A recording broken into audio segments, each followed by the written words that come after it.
এখন 2070 সাল। বিছানায় শুয়ে থাকতে থাকতে বোরিং লাগছে, তাই হঠাৎ মনে হলো নাতনির রুমে গিয়ে একটু নাতনির সাথে গল্প করি। তারপর বিছানা থেকে আস্তে আস্তে উঠে টেবিলের উপর থেকে চশমাটা নিয়ে পরে নিলাম।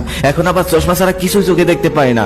তারপর বিছানার কোণ থেকে লাঠিটা নিয়ে আস্তে আস্তে নাতনির রুমে গেলাম। সেখানে গিয়ে দেখি নাতনি ল্যাপটপের মধ্যে যেন কি করতেছে। আমাকে দেখেই বললো, এসেছো দাদু, বসো, আমি টিউশনে যাবো, রেডি হই। ও ল্যাপটপটা খোলা রেখেই চলে গেল।